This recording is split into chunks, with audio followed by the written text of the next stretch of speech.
video from me. Why do people do it? Why do people use mental stops? I think they must be mental, but that'll get me a few thumbs down for this video.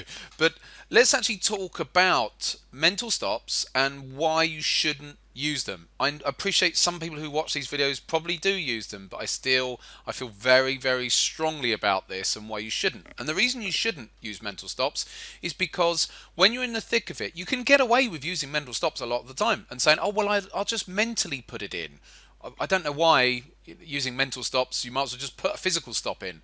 But of course, people like the conspiracy theories as well about if they put a physical stop in, they'll get stopped out. But well, unless you're trading a very large account, that's not going to happen. And so, anyway, so people they'll get into a trade and it's gone up maybe a little bit, and they've got a stop loss, but they're using a mental stop here. So a mental stop, and what they're for whatever reason they don't put an actual stop in. So they're basing their everything on them actually executing that when price comes down for it. So, and actually just physically coming out of the trade at that point. Okay, so the problem that we have with mental stops is that when you do that, what about if all of a sudden as it comes down, it flushes through fast? So then all of a sudden you can't get out at the price that you thought you were going to come out. And then all of a sudden you start thinking, well, maybe I'll wait for it to come back up to the area that I wanted to get out. And so these people that use mental stops end up finding themselves getting deeper underwater, and then they're going into hoping that price will then come back for them. And a lot of the time, it probably will come back for them.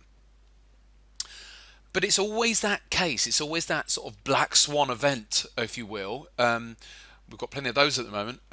Where you only need to have that black swan event where price doesn't retrace. And I know I've talked about this in previous months about that type of thing, and then all of a sudden you've got yourself underwater and you don't know what to do because it's just carried on coming down, and then you're stuck, and then it's very, very difficult mentally to then let go of the trade and actually accept the loss, because then you're constantly hoping that it will come back for you, and then all of a sudden what should have been a normal stop out becomes something huge, an explosion, so to speak, in a single trade. So a lot of the time, people using mental stops can get away with it, and they will come out roughly at the price that they're talking about. But the reality is that in real markets, there are plenty of occasions when markets will come down fast. Maybe a bit of news comes out, and all of a sudden you can't get out of the level that you would have liked to have come out. So you're then carrying slippage effectively by coming out further down. Or you get trapped and you just think, I'll wait for it to come back up. Sometimes that'll work out for you, and other times you'll have to sit and sweat through a larger drawdown that you didn't really want to do. But the reality is people all around the world do this sort of stuff all of the time. It comes back down to mindset. It comes back down to that core mindset of people wanting to be right. So they don't want to accept being wrong, and so they'll use a mental stop, because then they can then say, oh yeah, see, it came back up for me. I knew it was going to come back. Anyone who uses that sort of language obviously hasn't been trading that long, because no one knows anything. Doesn't matter who the person is, who the trader is. No one knows 100%. We all just trade using probabilities and bias in in the techniques that we use, but we know that we're not going to be right 100% of the time. So I think it does come back down to that deep desire to want to be right, and a lot of traders will have that, and that's why they don't use. They'll say they use mental stops. What happens if it's on a swing basis? So I'm talking about sort of intraday here, but on a swing basis, it can happen to swing traders as well. Lots of swing traders all around the world won't use stop losses, and they'll get themselves into a similar situation. I think I talked recently about a swing trader who'd been trading 30 years and doesn't use stops, and to be fair, he doesn't use mental stops per se, he just doesn't use stops. And again, lots of people do this sort of thing, and just held on to the S&P all the way down as it was coming lower and lower, and adding into his position as well as it was coming lower, until it got to a point where he lost a lot. And so like I said, these things you can get away with for a lot of your trading. And there's a really good book out there called The Hour Between Dog and Wolf, by Stephen Coates. I think his name is Stephen Coates. I'm trying to have a look. John Coates. John Coates. And that book was written by a someone who's got a PhD in Cambridge, in bioscience, I think it is, something like that. One of the biology subjects.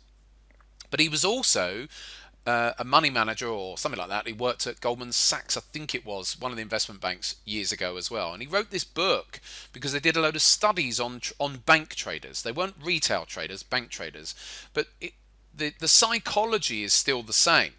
And they found that the bank traders, that the more risks they took, then ultimately it will come back and get them. So they could end up having, a good 1 year track record, 2 year track records. But if they took those types of risks, the sort of risks we're talking about here, ultimately they said they didn't find a single event where, across all of the people that they studied, where it didn't come back and bite them at some point, because there's always going to be an event where the market just goes straight down and doesn't retrace for you. And that's the same for these bank traders as well. So you're better off using your stop losses, accepting your losses. If it means that you get stopped out, you can always get back in. If you think, oh, it's resetting, maybe I've been just nicked out here, you can always then reset and take your trade again. So there you go. That's my video today on mental stops. Now, I know it's the end of the video now, but we've got 2 free days in our trading room next week. It's Wednesday, Thursday. If you want to go, just email Sam. I think you have to email Sam. I don't know. Email Sam at easytrader.com and she'll put you on the list if you wanted to come. There's going to be a lot of people there because there's a lot of people at home at the moment. So be quite a bouncy 2 days. Bit of fun. So I'll see some of you then, and the rest of you I'll see you next week. Take care for now.